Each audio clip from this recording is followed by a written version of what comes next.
Donc, on va voir sur l'écran le programme de la soirée. Alors, si tu n'arrives pas à... il faut contrôle tabulation si tu veux pouvoir récupérer la main sur ton... Voilà. Et normalement, avec ta flèche, ça marche. Voilà. Donc, vous voyez que ça va être découpé en gros en tranches de en gros 10 minutes. Voilà, avec une tranche finale un peu plus longue, où là, je vais vraiment commencer à vous faire un petit apport sur la pensée de Weil. Avant, ça sera plutôt voilà, des manières d'approcher le thème. Donc, d'abord, on va parler un petit peu de quelques attitudes pour ce parcours. Après, on va parler de finalement, c'est quoi cette philosophie? Qu'est-ce qu'on va faire ensemble? C'est quoi la matière? Voilà, réfléchir ensemble, qu'est-ce que ça veut dire? Je vous proposerai un petit moment plus personnel. Et puis ensuite, on aura, on va dire, trois approches. Une approche un peu plus naïve, c'est-à-dire finalement, voilà, gros grain, de quoi on parle. Alors, on va essayer de travailler ça un peu ensemble. Pour défricher le sujet ensemble. Et puis ensuite, je vous parlerai d'Éric Weil. Pourquoi est-ce que finalement, je trouve qu'il est pertinent de s'intéresser à la pensée de Weil pour interroger cette question de la violence? Je pense que les quelques repères biographiques que je vous donnerai déjà vont situer un personnage qui a quelque chose à dire à cause de son expérience personnelle. Et puis ensuite, donc, un petit apport sur, à partir d'une courte citation de Weil sur, finalement, pourquoi Weil va nous proposer de réfléchir à la violence de cette manière-là. Il y a plein d'angles d'attaque, hein, c'est un phénomène, on l'a dit, hein, à travers nos partages, il y a quelque chose d'insaisissable, quelque chose voilà, c'est filandreux la violence, c'est partout. Voilà. Alors, Weil nous propose un angle d'attaque qui vaut ce qu'il vaut, mais en tout cas, je pense qu'il est vraiment fructueux. Voilà. Alors, du coup, oui. Eh ben, en tout cas, les thèmes des différentes soirées sont sur le dépliant. Peut-être on pourra y revenir tout à l'heure, mais sur le flyer, normalement, il y a les 6 thèmes des 6 soirées. Hein, par contre, le déroulement de chaque soirée sera sûrement assez différent, parce que là, aujourd'hui, il n'y a pas énormément de travail ensemble, en groupe, mais je pense que ce ne sera pas un cours magistral. Il y aura des moments où vous pourrez reprendre, voilà. Donc, mais un peu plus les prochaines fois, bien sûr. Plus on aura du matériau, normalement, plus il y aura occasion de reprise pour vous et de discussion. Voilà, donc la prochaine diapo. On y va. Alors, 3 défis. En fait, je ne sais pas si vous avez remarqué, si vous connaissez un peu Fondatio, vous savez qu'à Fondatio, on aime bien les défis. Donc voilà, donc cette fois-ci, on s'en fixe 3 d'un coup, pour faire bonne mesure. Le premier défi, c'est que c'est cette combinaison assistance ici en salle et assistance connectée. Donc ça, c'est une première, on n'a jamais fait ça. Mais c'était une évidence pour nous que si on voulait réussir un centre de formation qui soit un peu pertinent, il fallait qu'au maximum, nos propositions aient ce format. Donc, bon, on essuie les plâtres. Pour l'instant, ça a l'air de bien fonctionner. Donc, voilà, Inch'Allah, so far, so good. Voilà. Mais enfin, c'est quand même un défi. Le deuxième défi, c'est que c'est un gros sujet. C'est un sujet à fort impact, on l'a tous dit là. Hein, c'est un défi de vouloir s'asseoir pour réfléchir à quelque chose qui est finalement aussi filandreux, aussi assiégeant à certains moments, hein, et aussi voilà, dysphorique, enfin, inconfortable, difficile, etc. Voilà. Donc, ça nous touche parfois de très très près, et donc voilà, c'est un vrai défi de prendre du recul là-dessus. Je pense qu'il faudra que tout le temps on en soit conscient, hein, parce que la difficulté du thème vient pour une part de ça. Voilà. Et le troisième défi, c'est que finalement, dans notre culture à Fondatio, c'est une approche inhabituelle. C'est-à-dire à Fondatio, on fait beaucoup de formations, on aime beaucoup évidemment la spiritualité, on aime beaucoup la Bible, on aime beaucoup la théologie un peu, les sciences humaines, mais la philosophie finalement, c'est très très très rare qu'on ouvre ce chapitre-là, cette méthodologie-là. C'est vraiment un parent pauvre chez nous. Et donc là aussi, c'est une première en fait. Voilà, vulgariser une pensée philosophique. Cette approche-là, finalement, ça veut dire se familiariser aussi avec une méthode, une manière de penser. Alors, évidemment, le défi, il est pour une part pour moi, c'est-à-dire que, en fait, la philosophie, c'est quoi? La philosophie, c'est quelque chose qui n'apporte pas des réponses concrètes, immédiates. Ça ne sert pas à réparer sa mobilette ou à savoir qu'est-ce qu'on doit dire ou faire sur ceci, cela. Ça sert à prendre un recul théorique, de dézoomer en fait sur des questions pour mieux y revenir. Alors, pour mieux y revenir, c'est-à-dire ce qui compte, c'est la vie en fait. C'est chacune de nos existences qui est affrontée à des choix, des situations où il s'agit de prendre notre vie en main. C'est ça que veut le philosophe, hein. Aider l'humain à prendre sa vie en main, davantage. Voilà. Et pour ça, il propose un détour. Alors, du coup, ça veut dire qu'il va falloir qu'à certains moments, il y ait des choses qui montent, c'est-à-dire qu'on monte dans les concepts du philosophe. Et donc, ça, c'est mon travail de vulgarisateur. Voilà, soyez, n'hésitez pas à m'aider à être pertinent. Et puis ensuite, une fois que c'est monté, faut que ça redescende. C'est-à-dire qu'on ait un petit peu une échelle pour se dire, à partir de ça, finalement, dans ma vie, à moi, voilà, qu'est-ce que ça change, ou qu'est-ce que ça m'apporte, ou qu'est-ce que ça déplace, etc. Voilà. Et donc, on va essayer d'être sur ce double mouvement, hein, une montée accompagnée et une descente tout aussi accompagnée. Voilà. Alors, du coup, face à ces différents défis, peut-être se proposer, c'est toujours bien de fixer un cadre, hein, vous savez, au début d'un parcours, proposer de fixer un cadre. Donc, des attitudes à privilégier, je vous propose d'essayer de développer pendant ce cycle. La première, c'est la patience. Voilà, ça, c'est une grande vertu en philosophie, dans toute la vie, en fait, mais en philosophie particulièrement. Alors, patience, peut-être pour vous qui êtes connectés, si jamais il y a quelque chose qui bug ou qui n'est pas… Pour l'instant, ça a l'air bien parti, mais voilà, moi, je suis toujours plein de craintes sur ces engins que je ne maîtrise pas. En tout cas, la séance est enregistrée. Ça veut dire que si à un moment donné, il y a un trou, s'il y a quelque chose que vous manquez, eh bien, il y aura, vous recevrez un mail avec un lien, mais vous aussi qui êtes présent, vers un drive où vous pourrez regarder la séance à nouveau. Donc, c'est aussi, ça peut vous permettre aussi de ne pas vous crisper à prendre des notes pour que tout retenir, hein, parce que vous savez que vous pourrez revenir sur notre petite séance et revoir le diaporama. Voilà. Mais le défi de la patience, il est à un autre niveau, ce n'est pas simplement une patience technique. Donc, c'est ma petite image du sandwich. En fait, vous voyez, je ne sais pas si vous voyez l'image là, hein, ça représente un sandwich consistant, vous voyez, qu'on va mettre du temps pour mâcher. Alors, j'aime bien cette image-là quand je parle de la philosophie, c'est-à-dire que les mots, en fait, hein, les mots du philosophe, c'est des mots qui sont denses, un peu comme ce pain de mie, hein. C'est des mots que parfois on met longtemps à mâcher. Il faut de la patience pour bien avaler, mastiquer un bon sandwich au pain de campagne. Parce que, en fait, pourquoi ils sont consistants? Parce qu'on y reviendra tout à l'heure sur les concepts. Ils ont l'ambition de nous faire saisir, de nous faire connecter avec une très grande variété d'expériences. Et donc, c'est un peu normal que parfois ils résistent. Donc, il faut se lancer dans une aventure philosophique comme on se lance dans la dégustation d'un très bon sandwich au pain de campagne, hein, voilà, en décidant qu'on va prendre son temps, qu'on va mâcher, hein, et qu'on ne va pas s'étouffer. Voilà. Mais évidemment, le bénéfice en termes de… C'est plus long à manger qu'une fraise tagada, mais ça tient mieux au ventre. En gros, c'est ça.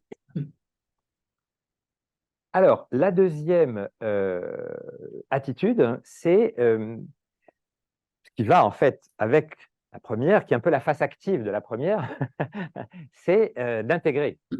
Comme de fait, il faut digérer le pain du boulanger, ou il faut ruminer, hein, l'herbe pour la vache. Eh bien, voilà, c'est qu'est-ce qui peut aider à faire son miel, finalement, d'un parcours comme ça? C'est de se fixer un objectif d'intégration. Alors, qu'est-ce que ça veut dire? Voilà, je choisis une très jolie jeune fille, hein, qui intègre ses cours. C'est-à-dire que intégrer, ça veut dire transformer, en fait. C'est-à-dire que, en fait, les mots du philosophe ne sont pas spontanément les nôtres.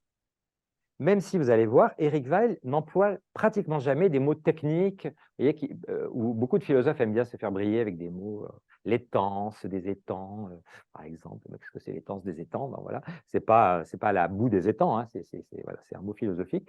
Chez Val, vous ne trouverez pas des mots comme ça. Donc, c'est que des mots de la langue, en fait, mais qui sont employés avec une densité particulière qui font qu'ils ne vont pas nous paraître immédiatement assimilables. Et donc, quelque chose que je vous conseille beaucoup, c'est après chaque séance, de prendre un petit moment, simplement pour vous dire comment je dirais avec mes mots à moi ce que je crois avoir compris de ce qu'on nous a raconté. C'est-à-dire, vous entraînez à cette espèce de greffe où les mots du philosophe, si vous ne voulez pas qu'ils planent en l'air et qu'ils y restent, qu'ils s'accrochent un peu à votre vie, eh bien, c'est faire ce travail de les dire avec vos propres mots. Et c'est comme ça que petit à petit, il y a des liens qui vont se faire et vous allez intégrer. C'est un peu comme la greffe. La greffe devient finalement l'arbre parce qu'il y a des liens qui se sont faits, il y a la sève de l'un qui est passée dans l'autre. On a pris le temps de faire du lien. Donc, c'est comme ça qu'on intègre le mieux, quand on prend un petit moment pour se dire, bon, si je reformule avec mes mots, au lieu d'être sidéré ou écrasé par les mots du philosophe. Et puis, une autre attitude qui peut favoriser l'intégration, c'est que dans un parcours comme ça, on réfléchit, bien sûr, mais on ressent aussi. C'est-à-dire que ce n'est pas parce qu'on est un peu dans le mental qu'on ne va pas être aussi confronté à des émotions. Et un parcours comme ça, surtout s'affronter à une pensée philosophique, ça peut causer plein d'émotions, des émotions de joie, d'illumination, de consolation, comme dirait l'autre, mais aussi des fois d'agacement, et ça peut même aller jusqu'à une forme de violence intérieure. Et donc là aussi, c'est intéressant d'essayer de rester connecté à ce qui nous arrive, pour se dire, bah, tiens, finalement, si à un moment donné, on ressent qu'on a été visité comme ça par une émotion, pouvoir le noter, ça aussi, ça aide à l'intégration. Il y a une joie philosophique. Lorsque, à certains moments, il y a des mots qui illuminent vraiment et qui apportent de la vie. Voilà. Sinon, il n'y a pas tant de gens qui feraient de la philosophie. Ça ne servirait à rien. Voilà, voilà. Alors, du coup, après, j'ouvrirai un petit moment de questions-réponses. Je pense que ça va, là, on peut continuer. Qu'est-ce qu'on va faire ce soir et les autres soirs? On va réfléchir ensemble. Voilà. On va réfléchir. C'est-à-dire que ce petit cycle qu'on démarre, ce n'est pas un lieu d'engagement, pas un lieu d'action. On n'est pas là pour décider des plans d'action ou faire ceci ou cela. Voilà. C'est un lieu de prise de recul. Pourquoi on est là? Sans doute parce qu'on ressent que foncer tête baissée dans les situations, c'est peut-être pas la meilleure chose à faire, que avant de s'engager dans un monde complexe, c'est bien de prendre un temps d'arrêt. Voilà. Et c'est fait pour ça, la philosophie. Donc, on va faire un détour, ou des détours. Et ces détours, on va les faire par la pensée. Alors, c'est quoi penser? La pensée, en fait, c'est faire des liens. Penser, c'est faire des liens. C'est-à-dire, c'est relier des situations. Parce que le présent, la vie, l'expérience, c'est des choses, des personnes, des situations les unes après les autres, et ça s'enfile comme des perles. Mais en fait, le lien entre ces différents moments de notre vie n'est pas évident. Alors, le cerveau humain, c'est un outil à relier, à tracer des lignes, en fait, pour faire de cette espèce de désordre d'événements et de personnes et de situations, un réseau organisé dans lequel on va pouvoir, c'est le langage, c'est ça. L'enfant qui apprend à dire « Ah, papa », voilà. Il fait du lien. Tout d'un coup, dans son cerveau, il y a un lien qui se fait entre deux syllabes et le monsieur barbu à lunettes qui lui donne son biberon de temps en temps, ou souvent. Faire des liens, voilà. Faire des liens entre des choses qui ne sont pas, je veux dire, deux syllabes et une personne, il n'y a pas de raison, a priori, de relier ces deux choses. C'est vraiment l'esprit humain qui fait ça. Donc, en fait, qu'est-ce qu'on invente? L'humain invente pour ça, pour ces liens, il invente des mots particuliers qui s'appellent des concepts. On va prendre un tout petit exemple. On va Voilà, pour bien comprendre de quoi on parle. Alors pour certains, c'est vraiment des portes ouvertes que j'enfonce, hein, mais bon, là, on est sur une soirée de… Voilà, donc je vous présente Loupio. Voilà, Loupio, il a 6 mois. Je vous présente maintenant, Noisette et Samir. Voilà. Et je vous présente Pompon. Voilà, donc 4 individus, animaux, 4 animaux. Alors, ces animaux sont-ils identiques? Ben non. Il y a de grandes différences entre eux. Des différences de couleur, sans doute de taille, des différences de la forme du visage, le poil, etc. Ils ne sont pas pareils. Pourtant, est-ce qu'il y a des liens entre eux? Est-ce qu'il y a des choses qui font qu'ils se ressemblent quelque part? Ben oui. Hein. Et on ne peut pas ne pas dire qu'ils doivent être rangés dans un même groupe d'une certaine manière. Même si Pompon reste Pompon et Samir reste Samir. Et donc, qu'est-ce qu'on va faire? Eh ben, l'esprit, hein, notre esprit, ben, il tend à les associer ensemble, à créer du lien, et il va inventer un mot, la langue invente un mot, et ce mot, c'est en français chat. Voilà, hein. Donc, en fait, chat, c'est un concept. D'accord? C'est-à-dire, parce qu'il n'y a pas de chat. Montre-moi un chat. Ben, voilà. Mais non, tu me montres comment il s'appelle, Loupio. Alors, voilà, alors lui, maintenant, tu me montres Pompon. Il n'y a que Pompon et Loupio. C'est-à-dire que chat, en fait, c'est quelque chose qui n'existe qu'à travers des individus concrets, mais qui flotte quelque part. C'est un ensemble de caractéristiques abstraites qui s'incarnent dans un certain nombre de choses. Mais le chat, il n'y a pas de chat. Hein? Alors, évidemment, on peut aller encore plus loin. C'est-à-dire que finalement, voilà, hein, un autre animal, ça s'appelle comment? Voilà, là aussi, on a inventé une catégorie hein, pour le caractériser. Et un autre animal, là, on a inventé une autre catégorie, le lion. Mais est-ce qu'ils se ressemblent, ces bestioles? Bah, non, pas tellement. Mais pourtant, en bien regardant, on voit bien qu'il y a quand même plein de caractéristiques communes. Hein. Ils sont carnivores, ils ont des griffes rétractiles, ils ont un petit peu la même genre de morphologie. Ils ont. Alors du coup, qu'est-ce qu'on va faire? Eh bien, on va inventer un autre mot encore plus conceptuel, félin. Un félin, ça existe encore moins qu'un chat. C'est des caractéristiques qui sont totalement abstraites, en fait, hein, qui sont conceptuelles. Par contre, lorsque vous avez dit félin, ben, vous avez passé un seuil d'abstraction, vous êtes remonté vers les concepts, encore plus.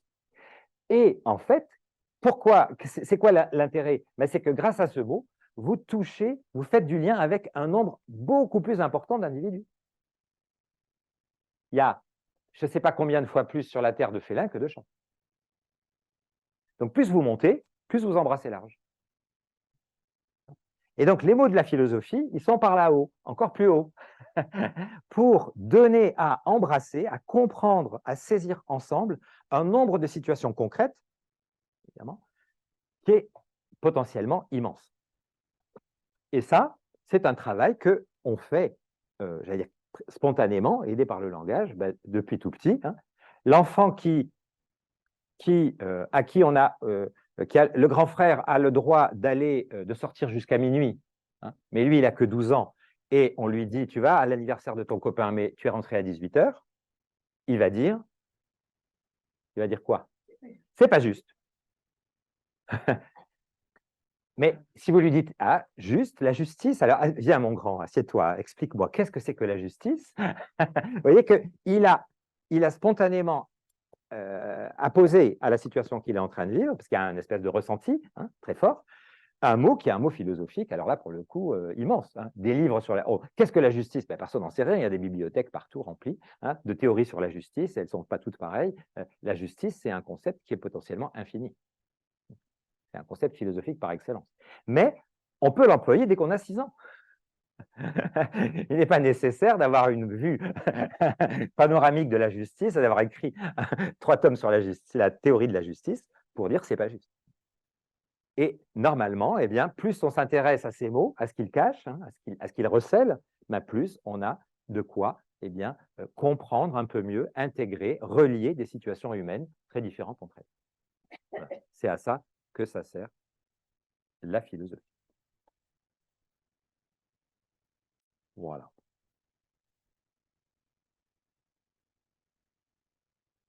Alors, du coup, on va réfléchir ensemble. Alors, à quoi on va réfléchir? Ça, c'est ça qu'il faut se demander maintenant. Eh bien, tout le monde nous a parlé tout à l'heure de la violence. Quand vous avez dit pourquoi est-ce que vous avez choisi ce cycle? Parce que voilà, la question de la violence. Mais ce cycle ne s'appelle pas la violence, une énigme.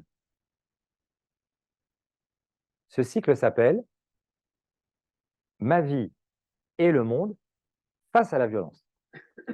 Et ça, c'est vraiment important. C'est-à-dire que dans ce parcours qu'on va faire et dans la pensée de Weil, la violence, ce n'est pas un concept premier. C'est un concept second, voire troisième ici. Il y a ma vie, il y a le monde et la violence. En troisième. C'est-à-dire que ce qui sera premier, et c'est ça qui est premier dans l'œuvre de Weil, vous verrez, ça sera assez clair ce soir déjà, c'est quelque chose de beaucoup plus important, c'est le sens que nous donnons à notre vie et à notre vie en ce monde.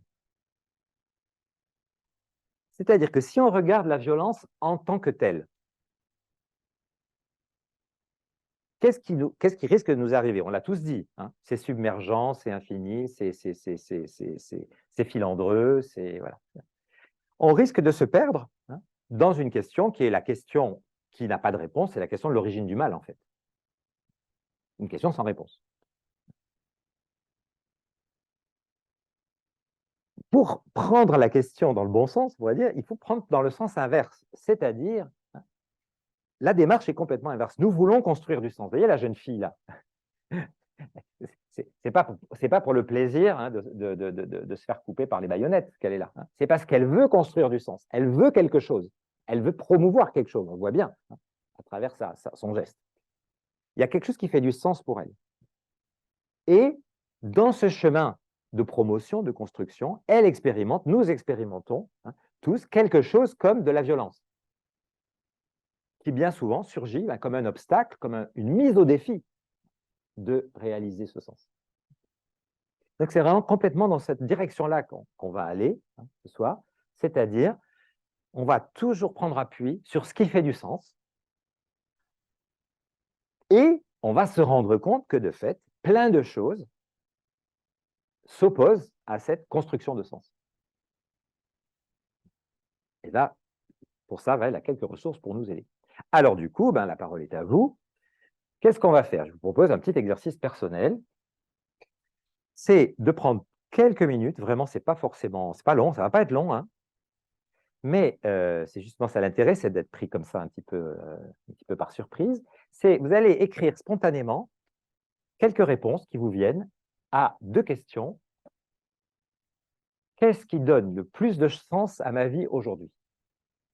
Et la deuxième question, qui est un peu équivalente, c'est une autre manière de prendre les choses. J'estime que ce que je vis a du sens quand? Voilà. Alors, surtout, voilà, l'important, c'est de laisser votre cerveau droit parler maintenant, là. Pas trop réfléchir, pas trop. Alors, ceux qui sont connectés, vous pouvez mettre dans le chat, dans la discussion. Et comme ça, vous allez vous enrichir les uns les autres de ce que vous écrivez. Voilà, faites confiance à vos tripes. Vous savez ce qui est important pour vous, ce qui fait du sens pour vous.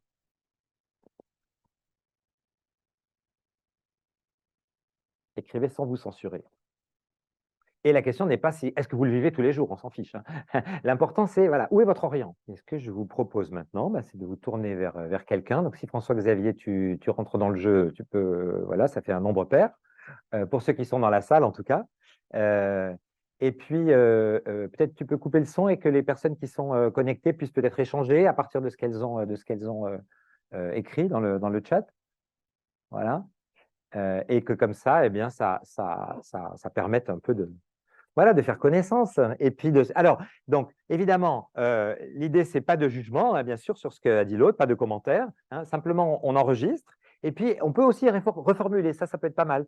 Dire, ah, si j'entends bien, ce qui fait le plus de sens pour toi, c'est des fois se l'entendre dire, alors qu'on vient de le dire. Ça a une certaine puissance. Voilà. Alors, ce quelques minutes, hein, ça va prendre 3 minutes chacun, 6 minutes en tout, 6-7 minutes, donc peut-être 1 ou 2 minutes par personne pour ceux qui sont connectés. Ouais, liberté, libération. Bon, voilà.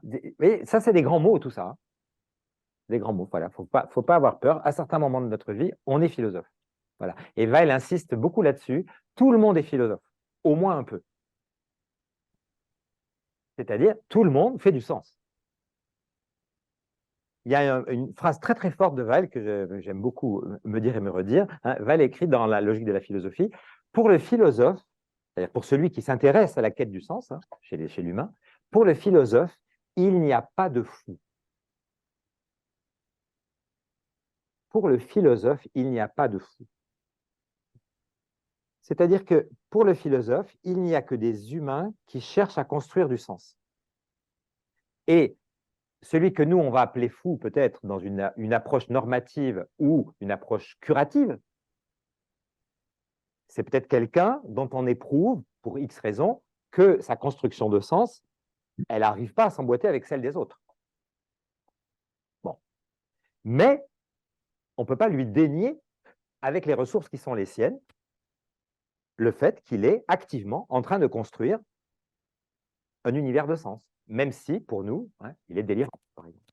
Parce qu'il y a des marqueurs qui ne sont pas là d'adhésion à des choses que nous, on appelle le réel. Mais on sait très bien qu'il y a des gens qu'aujourd'hui, on révère et qui ont été traités de fous. Ils étaient simplement en avance de quelques générations ou civilisations.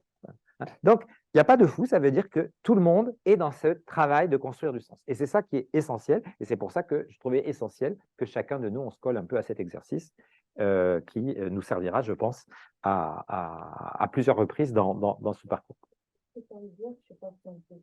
Oui, vas-y, pose une question. Donc, Jeanne demande, est-ce que ça veut dire que la violence, enfin, les humains qui expriment la violence, ils cherchent aussi à faire du sens. Pour moi, ça fait du non-sens.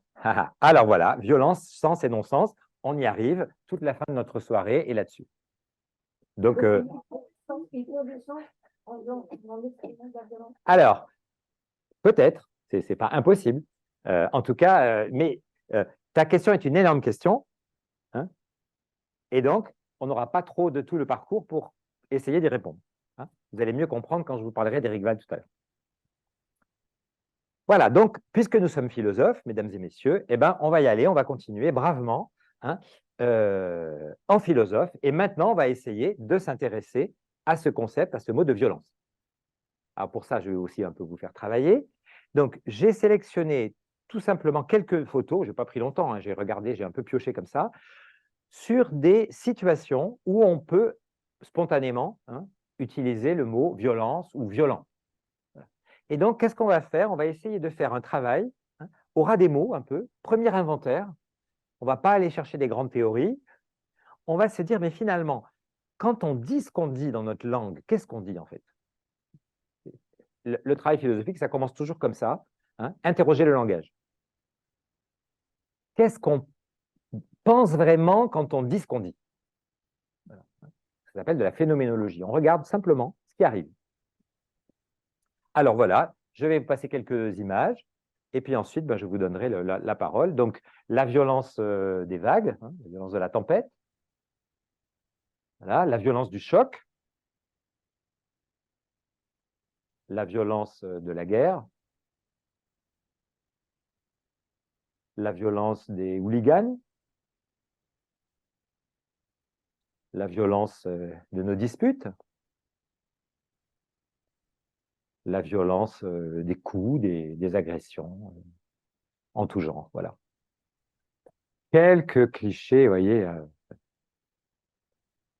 Et donc, ce que je vous propose maintenant, ben, c'est de faire un peu ce travail, hein, de noter, comme ça, à la volée, hein, dans quel genre de situation vous avez tendance à parler de violence. Hein. Vous utilisez ce mot pour décrire quel genre de situation. Voilà, simplement écrire pour vous là, des réalités, des situations que vous pouvez parfois qualifier de violentes.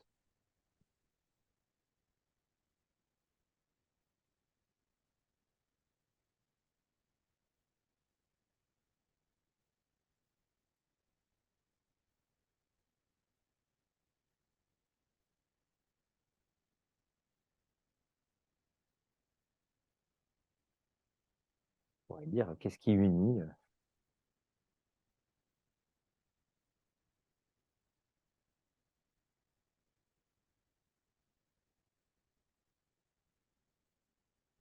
en gros, ça va? Quelques situations? Vous avez mis vos propres diapos personnels? Et alors maintenant, ben, on va faire un travail philosophique. On va dire, mais qu'est-ce qui fait qu'on dit qu'il y a violence? C'est quoi qui unit ces différentes? Quoi qui unit les vagues de la mer qui se brisent contre le phare, la voiture en mille morceaux, le monsieur qui se fait tabasser et le couple qui s'engueule. Voilà. C'est quoi finalement? Pourquoi, entre toutes ces situations si différentes, pourquoi il y a un mot qui va les unir? On va essayer de tirer le jus du concept. En fait. Pourquoi vers la vie, hein? Ça plutôt porte vers la destruction. D'accord? Voilà, il y a une destruction à l'horizon. OK? Non-respect de l'autre. La vague, elle ne respecte pas le phare, c'est ça? Une menace. Donc, alors, en tout cas, il y a un non-respect de l'autre dans le cadre d'interactions interhumaines, ça c'est sûr. Hein. Mais plus vaste, alors menace, oui, destruction, menace, hein, voilà. OK, ça c'est le risque. Hein. Il y a un horizon de risque qui peut être interprété, destruction, menace. Les amis les amis connectés, vous avez le droit complètement à parler. Hein. Désir de faire du mal. Alors, désir de faire du mal. Est-ce que la vague désire détruire le phare? Est-ce que le vent désire détruire l'arbre? Pourtant, on dit c'était une tempête violente. Hein. Donc, dans des situations interhumaines, peut-être, il peut y avoir des situations où il y a désir, mais je pense que dans la violence prise comme telle, comme concept global, il n'y a pas forcément désir. Mais même si, évidemment, il peut y avoir désir lorsque des agents humains sont concernés. Mais parfois, on peut exercer une violence sans le vouloir. Quand j'écrase une fourmi, j'exerce une violence à son égard.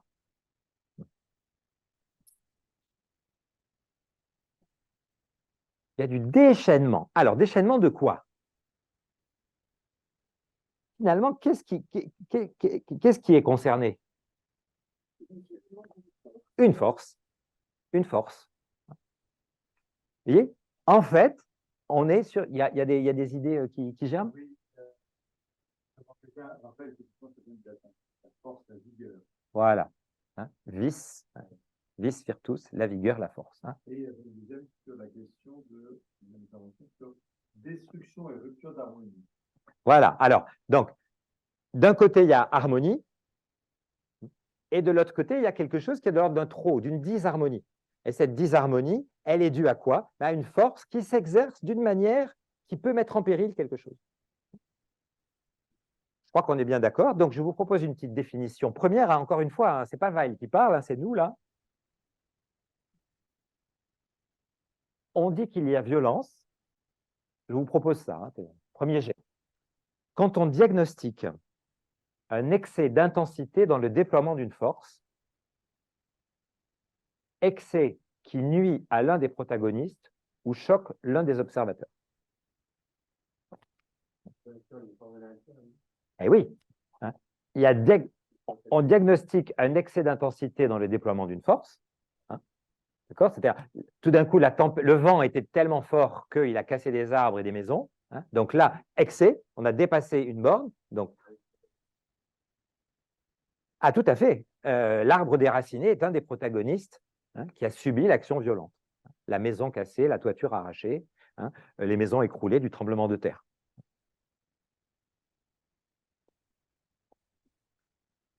Alors, petite exploration en quelques points. La première point d'observation, c'est que la violence est un concept négatif. Il y a excès, il y a brisure d'harmonie.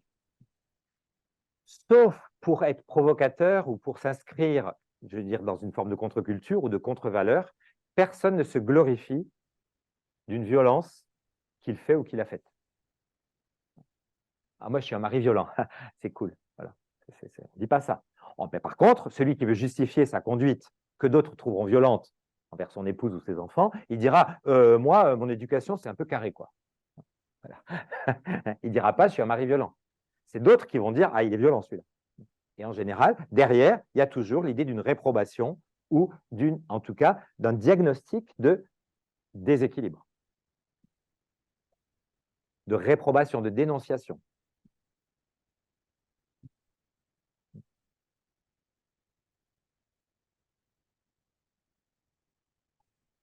Ensuite, oui, il y a des commentaires, oui. Pas d'accord. Vas-y.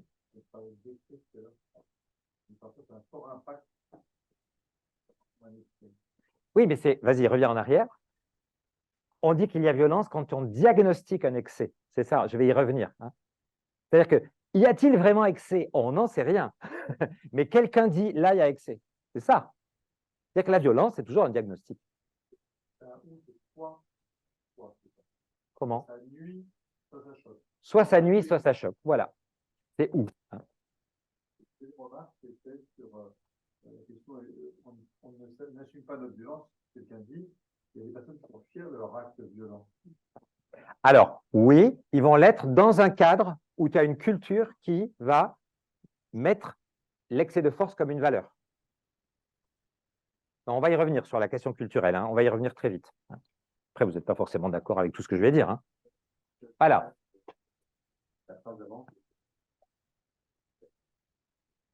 Vous aurez le diaporama hein,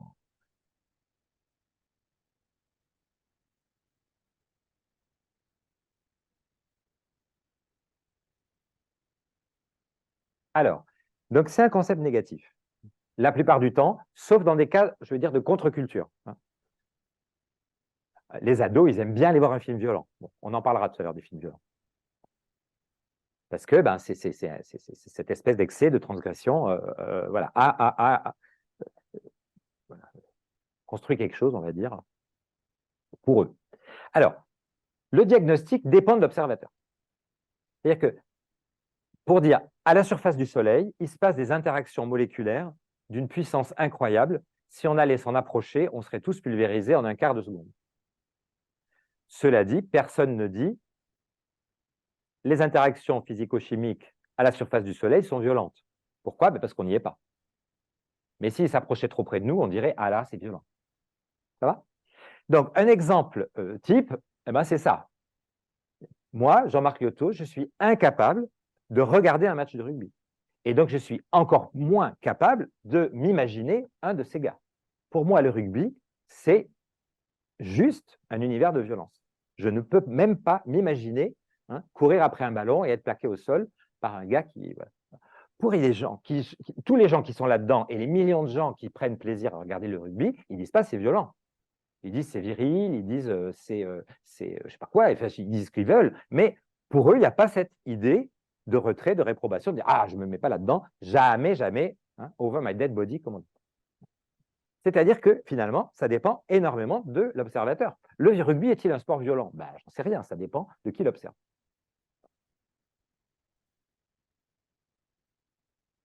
Donc, la perception de la violence, elle va varier selon les observateurs. Il y a toujours quelqu'un qui diagnostique. Et on n'est pas du tout tous calibrés de la même manière en termes de diagnostic. Ça dépend des personnes, mais c'est aussi énormément un câblage qui est sociétal, qui est civilisationnel. Et donc, ça veut dire que certaines conduites qui sont tout à fait tolérées dans certaines cultures, Nicole a vécu longtemps au Burkina Faso, nous choquent énormément. C'est vrai géographiquement et c'est vrai aussi temporellement. C'est-à-dire qu'il y a une évolution des mentalités incontestable dans nos sociétés qui est une évolution vers ou qui tend à une éradication, une mise hors la loi de plus en plus de conduites qui sont jugées violentes. C'est-à-dire que notre société, elle est habitée très profondément, d'autant plus profondément que ça ne se dit jamais vraiment comme tel, hein, par un projet d'éradication de la violence. Pourquoi? Mais certainement parce qu'il y a un souci de la personne, hein, de l'étang pour le coup, qui fait qu'on n'a pas, hein, on veut préserver, on ne veut pas brusquer, l'excès hein, évite. Bon, il n'y a pas besoin de faire trop de commentaires là-dessus. Aujourd'hui, ça s'accélère. les violences faites aux femmes, par exemple, voilà, aujourd'hui, qui sont dénoncées largement. Ça ne veut pas dire que ça a disparu, loin de là. Hein. Ça veut dire qu'il y a une sensibilité de plus en plus grande du corps social pour pointer et dénoncer des violences. Là où, il y a quelques décennies, hein, ça passait complètement sous les radars. Et donc, le nombre d'interactions pointées du doigt violentes, mais on pourrait dire ce travail sociétal pour repousser la violence, eh bien, il s'accompagne de qu'on peut appeler des cristallisations. C'est-à-dire, il y a des moments où il va y avoir des endroits, c'est-à-dire tout se passe comme si ce qui a le moins en moins la possibilité d'habiter l'ordinaire du corps social, de la vie du corps social, eh bien, se cristallise. Alors, il va se cristalliser où? Ben, dans ce qu'on appelle des passages à l'acte. Alors, la violence verbale, par exemple, dans certains groupes, ou ben voilà, des flambées de violence dans des manifestations, les fameux casseurs, mais aussi un grand lieu de cristallisation de la violence, c'est les médias, l'imaginaire, les fictions. Voilà. Alors là, on voit bien que, de fait, ce n'est pas moi qui le dis, c'est les sociologues, que finalement, c'est comme si ce qui est de moins en moins, j'allais dire, le quotidien, eh bien, a besoin, d'une certaine manière, de se cristalliser. Et là, bon, c'est un extrait de la fameuse série Game of Thrones qui a ravi les jeunes adultes et les ados et qui a glacé beaucoup d'adultes et de parents, parce que c'est sûr que c'est une série télé, grande diffusion, ça assassine, ça décapite, ça viole, ça torture, c'est normal.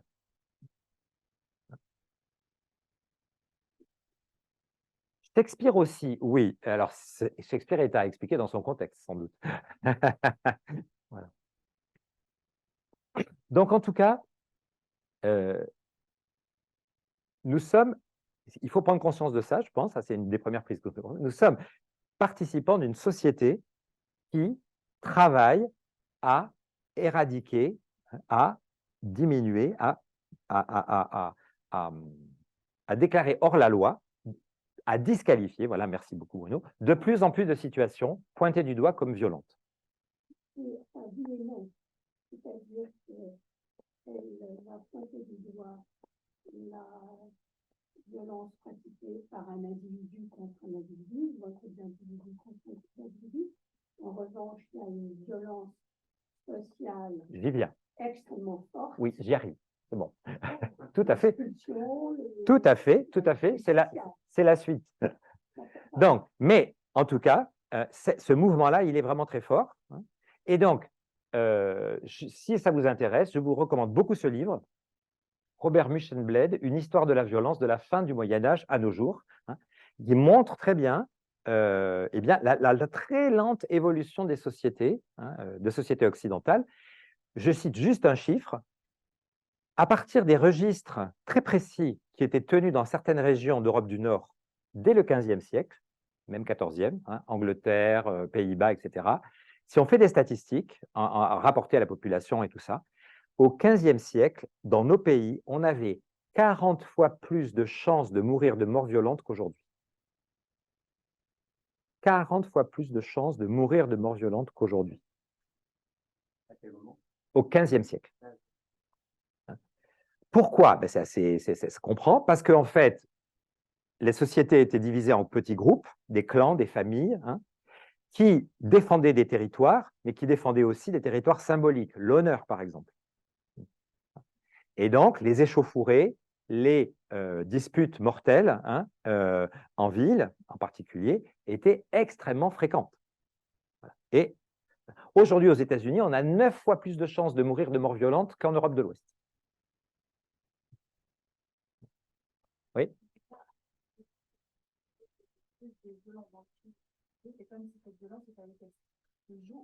Exactement. Il faut qu'elle se joue autrement que dans la société. Alors, c'est un diagnostic d'un certain nombre de psychologues, évidemment, qui s'intéressent à la question. C'est-à-dire, on ne peut pas l'éradiquer, il faut bien faire avec. Alors, bien sûr, par ailleurs, il y a aussi des prises de conscience, mais elles sont très lentes, hein, que la force dont l'intensité est mal proportionnée, elle peut agir de manière spectaculaire, alors voilà, on frappe, voilà, mais elle peut agir aussi de manière beaucoup plus ténue, on va dire impalpable sur du très long terme. Alors, une prise de conscience parmi des dizaines, hein, c'est que finalement, aujourd'hui, on commence à prendre conscience, et pas tout le monde pareil, que la posture adoptée par le monde dit civilisé, technique, développé à l'égard de la nature depuis le 18e, 19e siècle, en fait, est de l'ordre de la violence. L'homme moderne fait violence à la nature. Et aujourd'hui, cet excès de force, non perçu, eh bien, il a atteint un certain seuil, et aujourd'hui, c'est comme si la nature se venge. C'est-à-dire qu'en retour, évidemment, dans ce déséquilibre, eh bien, on a mis en branle des forces qui elles-mêmes mettent en péril un certain nombre de choses, hein, de l'équilibre acquis. Choc en retour. Exactement. Et donc, dans le champ social, on peut dire que, par exemple, hein, j'avais pris un exemple, il y en a des tas, la crise des subprimes en 2008, hein, un moment très violent, hein, des milliers de familles jetées à la rue, l'économie mondiale qui s'effondre, hein. En fait, elle était préparée par quoi? Par des cols blancs qui avaient pris des décisions tout à fait feutrées, hein, pas du tout illégales, dans une ambiance sûrement très calme, voilà, et des décisions qui étaient perverses, j'allais dire, hein, par rapport à des lois de l'économie. Et on peut dire que le système qui rejette tant et tant de demandeurs d'asile chez nous, c'est une froide et implacable violence, mais qui ne s'exerce pas d'une manière perceptible, mais qui aboutit à une force, un excès de force qui lèse des personnes.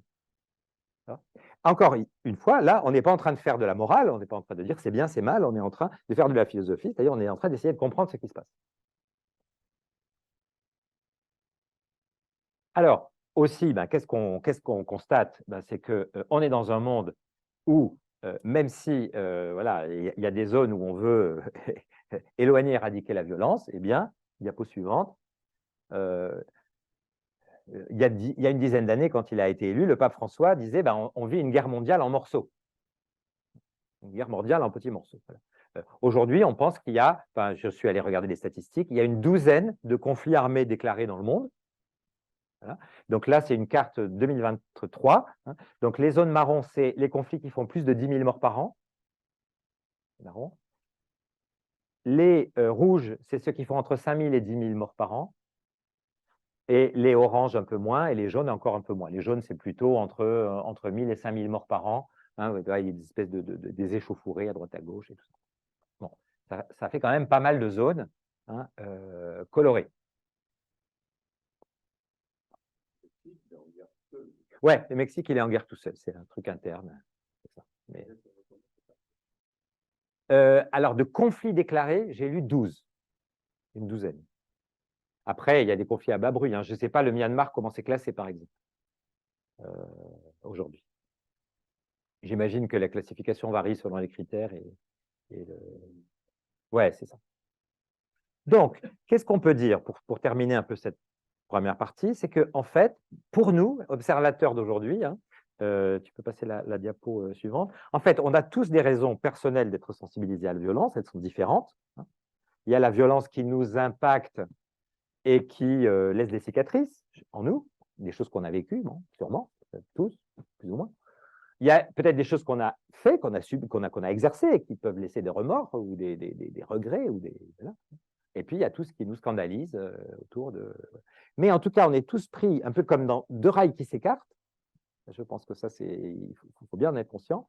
Entre d'un côté, cette tendance forte dans laquelle nous sommes pris d'une volonté d'éradiquer la violence, quelque part, et en même temps, l'autre rail qui s'écarte, c'est que les pouvoirs de destructivité de l'humain sont de plus en plus grands, et donc les manifestations de violence de plus en plus préoccupantes.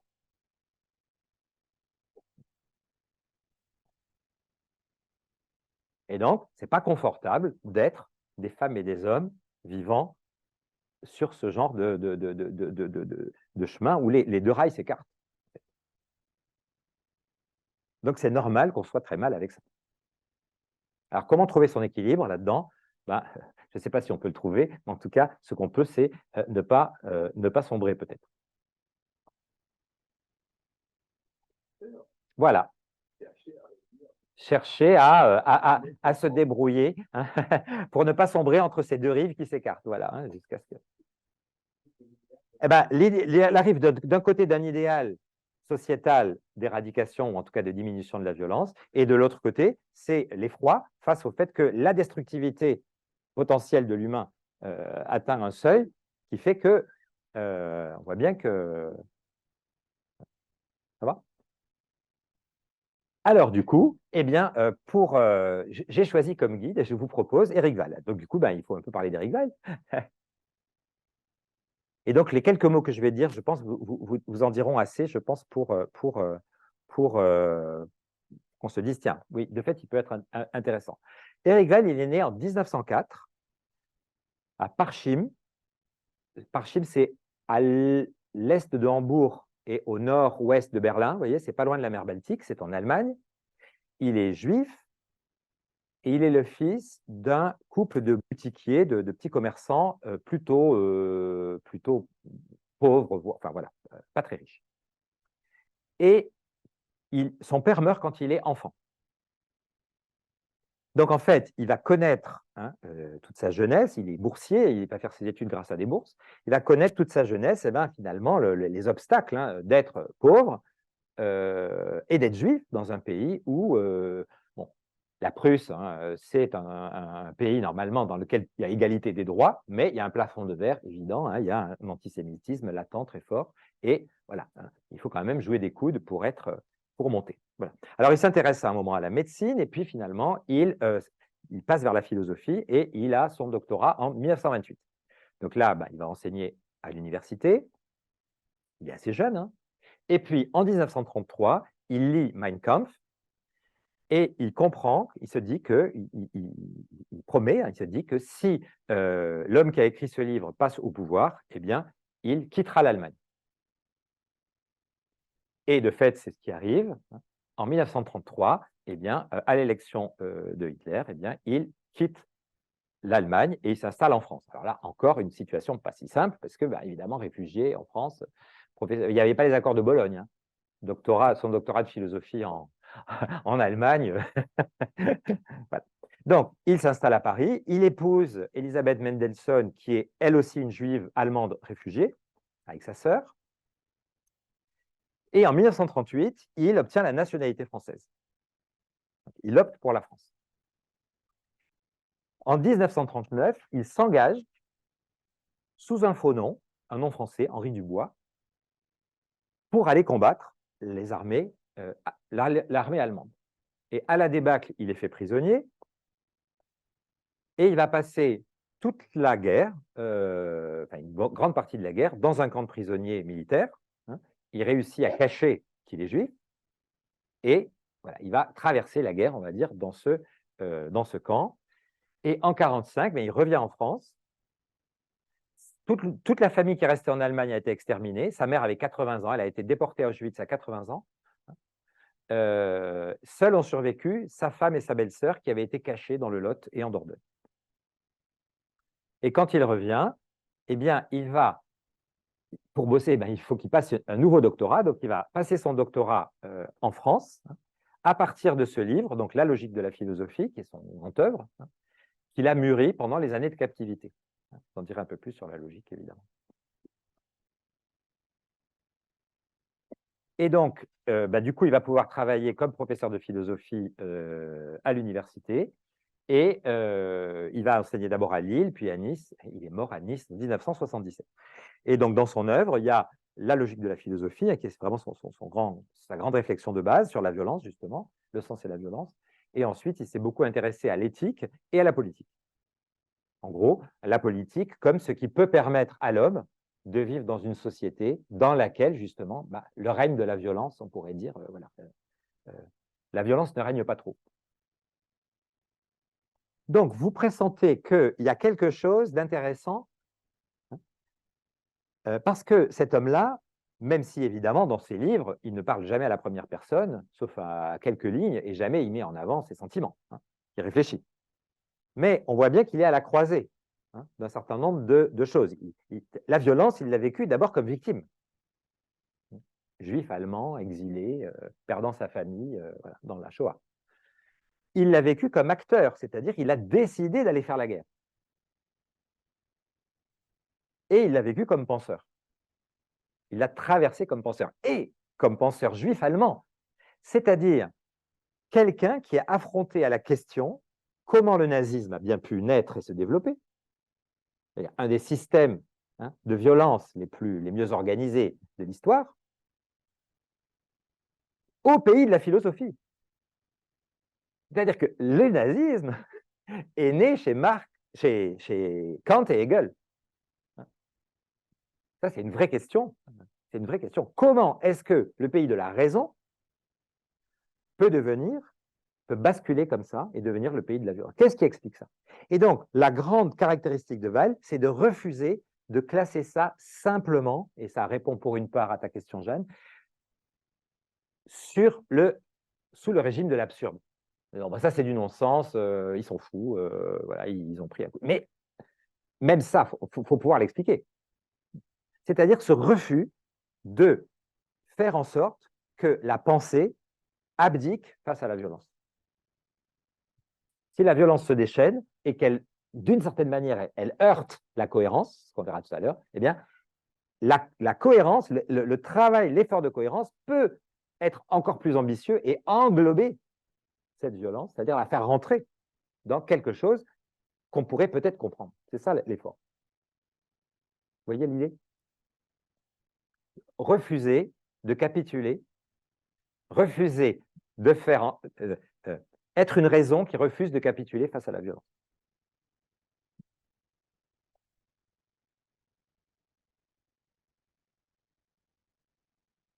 Voilà, je ne sais pas si j'ai bien vendu Eric Weil, mais en tout cas, je trouve qu'il est quand même le prospect idéal pour notre. Alors du coup, maintenant, dans les minutes qui nous restent, il me reste à planter un peu le décor. Et là, on va essayer d'entrer. On a du temps pour ça, mais il faut quand même que ce soir déjà, il y ait quelques pierres de poser pour entrer finalement cet humain, l'humain, tel que Weil va le réfléchir, et va nous proposer de réfléchir, voilà, quelles sont ses caractéristiques. Alors, la première caractéristique que vraiment je veux mettre en avant ce soir, c'est que l'humain selon Eric Weil, c'est ce que j'appelle un je pris dans un nous. Alors, l'expression n'est pas du tout de Weil, c'est moi qui me permet ce raccourci. C'est-à-dire que quand Weil parle de l'humain, alors il dit l'homme, il n'était pas encore à l'époque de la conscience genrée, voilà, mais moi je dirais l'humain, voilà. Je parle en 2023. Quand Weil parle de l'humain, de l'homme, il en parle toujours indissociablement comme d'un je, c'est-à-dire un individu qui raisonne, qui parle, qui n'est pas fou, quoi qu'on en dise, c'est-à-dire qui fait du sens. Et en même temps, c'est toujours un individu pris dans des groupes. Et c'est toujours les deux niveaux qui sont convoqués en même temps. C'est-à-dire qu'en fait, Weil il nous dit quoi? Il dit l'humain, c'est quoi? C'est un être qui essentiellement cherche de la cohérence. Il cherche à bâtir une forme de cohérence. Et il en est responsable. Il cherche à bâtir cette cohérence avec les moyens dont il dispose. Mais il appartient aussi à un groupe, à des groupes, des clans, des familles, des nations, des peuples, qui eux-mêmes sont travaillés par la question de la cohérence et cherchent à bâtir de la cohérence. Et donc, il y a donc, ces deux pôles, ils sont en tension dynamique l'un par rapport à l'autre. C'est-à-dire que l'individu, il a tout son poids, et parfois, il peut être en rupture avec son groupe. Mais en même temps, il est forcément influencé par ce groupe. C'est-à-dire que chacun est instituant de l'autre. Le groupe pense et fait du sens, et ça, l'individu en hérite, ne serait-ce que par son éducation. Mais l'individu, il n'est pas fondu, il est toujours un peu en retrait, il peut remettre en question, il peut dénoncer et influencer en retour la pensée du groupe, ou de certains dans le groupe. Et, cette idée d'une dialectique dynamique. Donc, toujours les deux niveaux ensemble en tension. Et parfois, l'individu, il va adhérer sans réserve au système de sens qu'on lui propose. Parfois, il va au contraire se révolter contre eux. Et le plus souvent, qu'est-ce qu'il va faire? Il va en prendre et en laisser, comme on dit. Il va prendre et il va bricoler son propre univers de sens. Alors, l'autre caractéristique, un chercheur de sens pris dans la violence. Là, c'est vraiment la clé de notre soirée. Reprenez un peu de café et on continue. Alors, je l'ai déjà évoqué en deux mots, c'est-à-dire que l'autre caractéristique, c'est que l'humain, selon Weil, c'est essentiellement un animal qui a besoin de cohérence. Il n'a pas inventé la formule, il la reçoit d'Aristote, logos, zoon, logikon, c'est-à-dire l'humain, c'est un animal, logikon, c'est-à-dire qui parle, mais qui parle et qui réfléchit, qui parle avec un langage qui est fait pour donner du sens et pour faire du sens. Donc là, on pourrait dire qu'on est vraiment dans la tradition philosophique la plus générale, la plus basique. C'est-à-dire que aucun humain, on pourrait dire, ne peut survivre longtemps dans un sentiment d'incohérence complet. L'incohérence, ce n'est pas bon pour la santé. Et quelqu'un qui vous dit, le nihiliste qui vous dit « j'ai compris, rien n'a de sens », ce n'est pas quelqu'un qui est dans l'incohérence. C'est quelqu'un qui a fait de la cohérence avec le fait de dire « bon, rien n'a de sens, bon, c'est ça qui est cohérent ». D'accord? Je ne parle pas de ça, là. On parle de la personne qui est dans le flou total, qui ne sait plus qu'est-ce qui est bien, qu'est-ce qui est mal, qu'est-ce qui est en haut, qu'est-ce qui est en bas, qu'est-ce qui doit être privilégié, qu'est-ce qui doit être… Voilà. Quand plus rien fait du sens, l'humain est en danger. Donc, moi, je parle d'adéquation, c'est une différence. Adéquation, oui. C'est-à-dire que tu as besoin d'un minimum d'adéquation avec des repères. Et ces repères, ils te sont donnés pour une part par ton groupe, ou tes groupes, et pour une part par toi. Et c'est toujours en dialogue. Donc, l'humain, il a besoin d'orientation ou d'adéquation. Il a besoin de pouvoir se dire, voilà, ça équivaut à ça c'est supérieur à ça c'est moins bien que ça. Il est obligé de vivre dans un système de sens. Ça a de la valeur, ça n'en a pas. Voilà, on est obligé.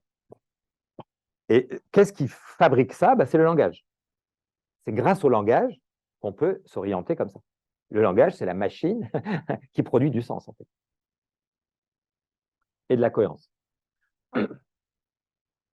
Et donc ça, ce besoin de sens et cette capacité à fabriquer du sens, on pourrait dire, le sens, il est à la fois toujours reçu et créé, eh bien, ça travaille l'humain en profondeur. Mais en même temps, l'humain n'est pas que cohérence. Sinon, on ne serait pas là à s'embêter, à écrire des livres depuis des milliers d'années. Il y a quelque chose qui résiste. C'est-à-dire que l'humain, il n'est pas capable de vivre dans une cohérence intégrale. En tout cas, il n'est pas capable d'y vivre durablement et généralement. Alors, ça ne veut pas dire qu'il n'y a pas des bouffées ou des moments de cohérence. On y reviendra. Donc, il y a plein de choses et déjà dans la nature, dans le fait de vivre, qui viennent s'opposer à cette tentative de faire du sens de la cohérence.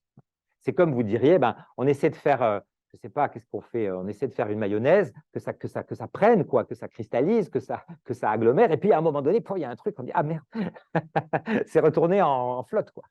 Vous voyez, ces trucs qui font qu'à un moment donné, pof, l'effort de cohérence, il y a quelque chose qui sourd, on pourrait dire, du fond du réel et de ses forces, qui s'oppose à cette mise en cohérence. Et là, alors là, c'est une définition qui va peut-être vous choquer, vous surprendre, vous déplacer, j'espère en tout cas, parce que c'est fait pour ça, un philosophe. Eh bien, Weil va nous proposer une définition qui peut nous surprendre, ouais, mais dont on peut peut-être éprouver la pertinence au fil du temps si on se laisse faire par elle. C'est-à-dire, pour Weil, tout ce qui dans l'existence individuelle et collective de l'humain s'oppose à la cohérence est de l'ordre de la violence. C'est-à-dire qu'en fait, vous voyez, on est sur une définition hyper large de la violence. La violence, c'est tout ce qui s'oppose à la cohérence.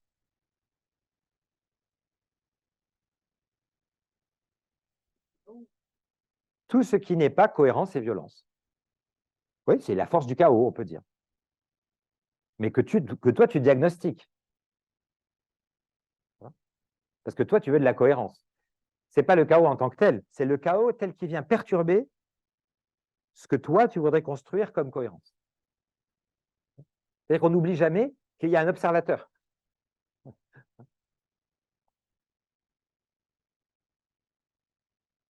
Et donc, ça veut dire quoi? Ça veut dire que pour Weil, on pourrait dire l'humain est un mixte, une dialectique incessante, une tension indépassable de cohérence et de violence. L'humain, hein, personnel et collectif, vivant en ce monde, qui est lui-même un mixte de cohérence et de violence. C'est-à-dire que, vous voyez, c'est très, très, très, très, très large. C'est-à-dire que potentiellement, la violence, elle n'est pas que dans le coup de feu ou dans le coup de poing ou dans la bombe. Elle est dans plein de lieux. C'est ça qu'on va regarder maintenant plus en détail avec la dernière. Alors, c'est ça, le suicide pouvant être, voilà, ou à plein de formes de mort, j'allais dire, de mort symbolique, hein, qui ne sont pas forcément physiques, mais qui font qu'à un moment donné, quelqu'un, l'ampoule va s'éteindre, quoi. Comme l'a mis Nietzsche, hein, qui a passé les dernières de sa vie dans un mutisme absolu, hein, son cerveau avait cramé. Il était un légume à la fin de sa vie. Alors, du coup, pour passer à la deuxième couche, je vous propose une petite citation de Weil. Hein. Vous l'aurez sur nos amis, vous l'aurez sur un petit bout de papier, ceux qui sont dans la salle, et puis les autres, ben, vous l'aurez dans le diaporama qui sera envoyé à tous. Pour nous donner à méditer, on pourrait dire, hein, nous approprier quelque chose sur cette omniprésence de la violence. Donc, pour Weil, hein, on va dire encore une fois, la violence n'est pas un accident, c'est quelque chose avec lequel il faut sans cesse qu'on compose. Alors, ça, c'est tiré du début du livre, un moment où l'auteur réfléchit à la question de la vérité. Alors, vérité et cohérence, hein, vous voyez que c'est quand même très proche. Alors, bon, on ne va pas rentrer dans toutes les subtilités du lien entre vérité et cohérence. On pourrait dire que la cohérence, c'est quand même quelque part une recherche de la vérité. La recherche de cohérence et la recherche de vérité, c'est lié. L'autre de la vérité n'est pas l'erreur, mais la violence. Le refus de la vérité, du sens, de la cohérence, le choix de l'acte négateur, d'un langage incohérent, du discours technique qui sert sans se demander à quoi, le silence, l'expression du sentiment personnel et qui se veut personnel. Alors, faut un peu, mais je le donne à la fin pour que vous ayez ensuite le temps de mâcher tout ça. Mais quelques... Donc, vous voyez, violence ici, c'est un mot qui englobe tout le reste, ça va? On pourrait dire, voilà les 1000 teintes de la violence. Alors, ici, capital, vous voyez que, comme je disais tout à l'heure, la violence n'arrive pas en premier. Elle est présentée comme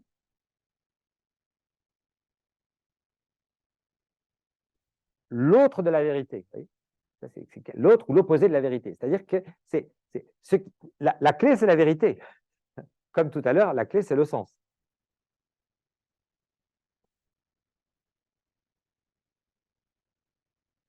Donc, ce qui compte, c'est la vérité. Ça, on y reviendra la prochaine fois.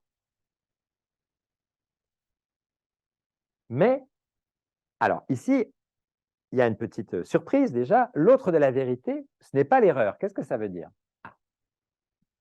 Spontanément, hein, vrai ou faux? Alors, il y a du non-vrai, dit Weil, mais il n'y a pas de non-vérité, il n'y a que de la violence. C'est-à-dire que l'autre, la vérité n'est pas l'erreur. Qu'est-ce que ça veut dire? Ça veut dire qu'en fait, la vérité ici, c'est quoi? C'est un horizon, c'est quelque chose qui est là, mais qu'on n'a jamais fini de chercher ensemble. D'accord? De chercher. On cherche la vérité. Elle n'est pas entièrement disponible. Donc, quand vous êtes à la recherche de la vérité, on pense par exemple à l'étudiant ou au scolaire, à l'enfant qui apprend. Voilà.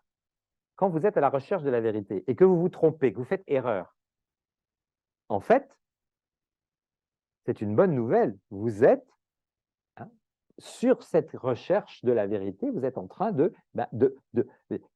votre erreur, qu'est-ce qu'elle va vous faire? Eh ben, elle va vous inviter à vous ajuster. Vous avez constaté que voilà, ce n'est pas adéquat, et donc vous allez réajuster votre approche de la vérité, votre recherche de la vérité. Donc, si on considère que l'existence humaine à la recherche de la cohérence est un chemin pour produire ou pour élucider ou pour faire de la vérité, l'erreur, au contraire, on pourrait dire que c'est le meilleur ami de la vérité. Ça va? Avant d'apprendre à marcher, on s'est tous gamellés des centaines de fois. Si la mère ou le père dit à l'enfant, bon écoute, tu es trop nul, tu as essayé de marcher 10 fois, tu tombes, t'arrêtes, je te mets dans un siège, c'est mort pour toi, ne compte pas marcher un jour, vous voyez, ben, il rend service à personne.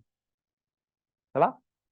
Donc, en fait, si on regarde la vérité comme ce qui ne peut jamais s'arrêter d'être cherché, l'erreur est une condition nécessaire de cette quête et certainement pas l'autre de la vérité. Alors, c'est quoi l'autre de la vérité? Eh bien, l'autre de la vérité, on va voir, c'est tout ce qui, du côté d'un acteur, interrompt ou vient mettre fin à cette quête de la vérité qui se fait à plusieurs. Alors, il y a plein de manières de sortir du jeu de la quête de la vérité. C'est ça que ça veut dire. Alors, la première manière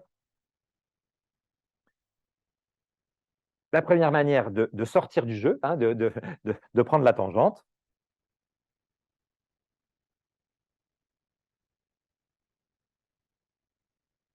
ben, c'est le refus.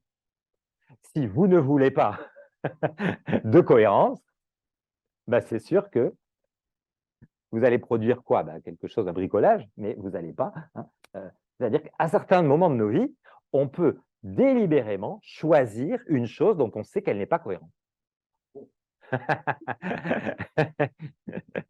Nous avons ce pouvoir.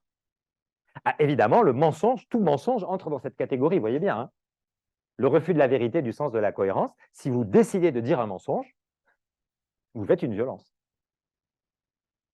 Ça va?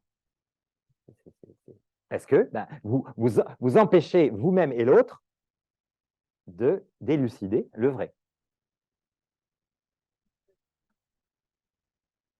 Ah, bien sûr, on peut être violent envers soi, tu parles, bien sûr.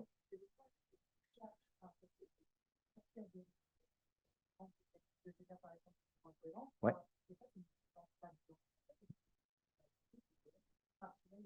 Oui, mais si tu veux, c'est là que bon, faudrait, par exemple, on a vu tout à l'heure, hein, pour le philosophe, il n'y a pas de fou. C'est-à-dire que après, tout dépend tes capacités, ta liberté finalement, ta capacité de refuser ou d'adhérer.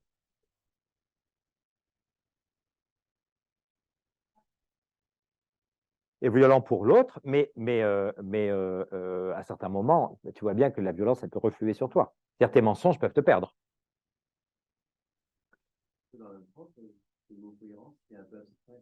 Oui, oui. Le mot cohérence n'est-il pas trop abstrait? Oui, donc la question de François, c'est le mot cohérence n'est-il pas trop abstrait? Alors là, en tout cas, tu as affaire à un philosophe. Donc, ça, c'est sûr qu'il va falloir accepter que lui, son orient, son étoile, c'est la cohérence. Parce qu'il est philosophe. C'est-à-dire que lui, ce qu'il voudrait, et il va déceler ça chez tous les philosophes de l'histoire, c'est ça qui est intéressant, il va nous promener dans tous les systèmes de pensée. Et il va nous dire, qu'est-ce qu'ils cherchent tous ces gens-là? Ben, la cohérence. Ils cherchent la cohérence absolue. Une forme d'harmonie. Voilà, harmonie, cohérence et tout ça. Oui, c'est ça. Et après, on va voir, ça prend plein de formes dans l'histoire. Hein. Et chaque fois, ça bâtit des systèmes. Mais aucun de ces systèmes ne boucle sur lui-même. Tous ces systèmes contiennent une forme de violence. et font violence à d'autres. C'est ça le drame. C'est-à-dire que l'humanité n'arrête pas de construire des systèmes pour éradiquer la violence, des systèmes de cohérence, et ces systèmes, qu'est-ce qu'ils font? Ils font violence à d'autres. Et alors, non seulement on hérite d'une nature qui est violente, mais en plus, on construit des systèmes qui font violence et qui se font violence, alors qu'ils veulent chacun faire reculer la violence. Les guerres d'opinion, les guerres de religion, les guerres de... Voilà. D'où ça vient? Eh ben, Weil, il veut se coltiner ça. Alors, on continue, parce que là, il est 10 heures. Donc, ça va, le choix, le refus de la vérité du sens de la cohérence. Après, il y a un autre item, le choix de l'acte négateur. C'est-à-dire si dans cet échange avec l'autre, dans cette recherche de la vérité, vous décidez de l'insulter, ou de l'expulser, ou de le frapper, ou de le tuer, c'est-à-dire nier l'autre comme interlocuteur, eh bien, vous faites violence. Choisir de nier l'autre, finalement, c'est tuer quelque part. Et il y a chercher à anéantir ce qui est.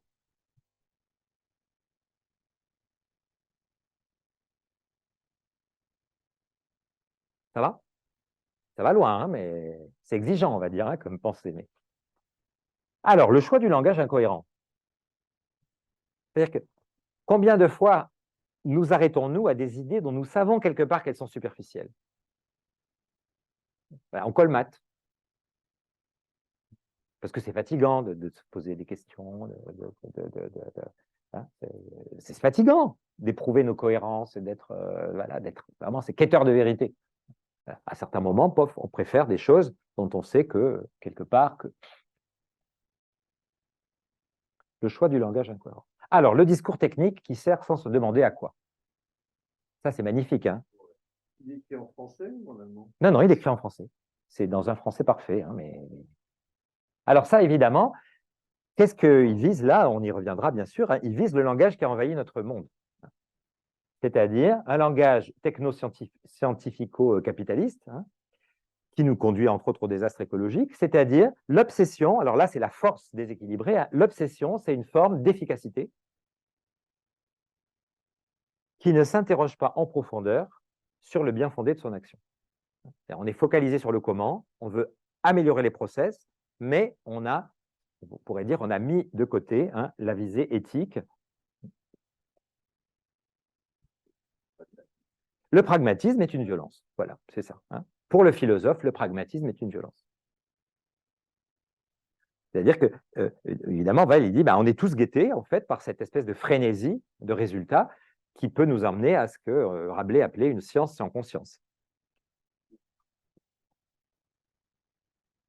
Tu dis, n'est que ruine de l'âme. Et oui, et qui n'est que ruine de l'âme. C'est-à-dire que se focaliser sur le comment et oublier le pourquoi, c'est exercer une violence. Tu dis? Oui, bien sûr, mais enfin bon, c'est proche de tout bon philosophe, normalement. Enfin, je veux dire, parce que les philosophes, par exemple, la question de l'éthique est centrale en philosophie. L'homme, il est fait pour vivre, d'accord, mais enfin, pour bien vivre. C'est-à-dire que la question de la vie, c'est la question de la vie bonne. Donc, ça veut dire que la vie bonne, c'est une question sur à quoi servent les choses qu'on fait. Alors, après, vous avez le silence. Ah là là, le silence. Alors, on y reviendra au silence parce que le silence a une place énorme chez Weil, et une place ambiguë parce qu'il peut être la meilleure ou la pire des choses, mais ici, il est présenté comme la pire. C'est quoi finalement? N'oubliez pas, depuis le début, on est dans un contexte de dialogue, de recherche de la vérité ensemble, et donc de discussion. Si vous mettez fin à une discussion par le silence, vous exercez une violence. C'est-à-dire que, et je pense que ça nous est tous arrivé d'essayer, à un moment donné, de construire quelque chose, une recherche de sens avec quelqu'un, et tout d'un coup, il se barre dans le silence. C'est hyper violent. Voilà, c'est ça. Mais pour celui qui voudrait... Et la dernière, alors qui est peut-être celle qui doit être le plus creusée, l'expression du sentiment personnel et qui se veut personnel. Alors, qu'est-ce que ça veut dire? C'est en dehors du je nous, c'est ça. C'est-à-dire le je qui refuse à un moment donné de se référer à un nous. Je suis comme ça, puis voilà, c'est bon, ça me kiffe comme ça, voilà. Après tout, tu m'emmerdes. Voilà, exactement. Évidemment, Weil n'est pas en train de dire qu'on ne doit pas exprimer ses sentiments, vous voyez bien. Hein, parce que si on n'exprime pas ses sentiments, soit on est dans le silence, soit on est dans le refus de la vérité, soit on est dans l'acte négateur ou. Vous voyez. Donc, c'est très important d'être aligné sur ses sentiments. Ça fait partie du travail de vérité qu'on a à faire. On pourrait dire l'authenticité est le premier pas vers la vérité. Ça, c'est clair. Mais voilà, l'expression du le sentiment personnel qui se veut personnel. C'est-à-dire que finalement, en gros, on a passé en revue les différentes manières de sortir de la discussion. On peut sortir de la discussion parce qu'on n'a jamais voulu y entrer, première ligne. On peut sortir de la discussion, deuxième ligne, parce qu'on a assommé notre adversaire ou qu'on l'a insulté ou qu'on l'a poussé dehors. On peut sortir de la discussion parce qu'à un moment donné, on va se mettre à brouiller les cartes et on ne donne plus ni à soi ni à l'autre de capacité de s'orienter.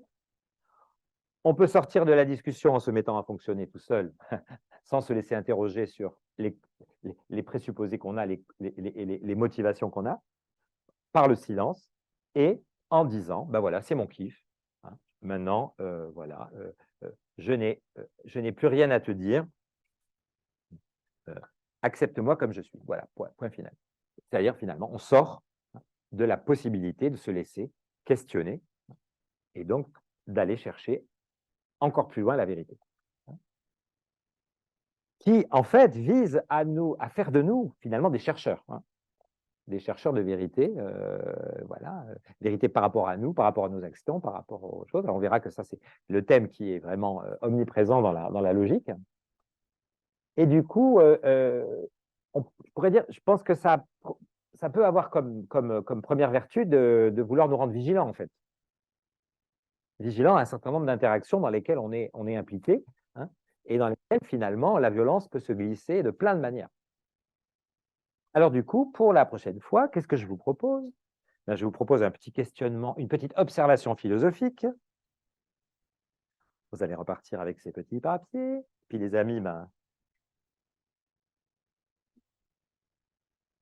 Et donc, on va essayer de marcher hein, sur les deux pieds hein, qu'on a...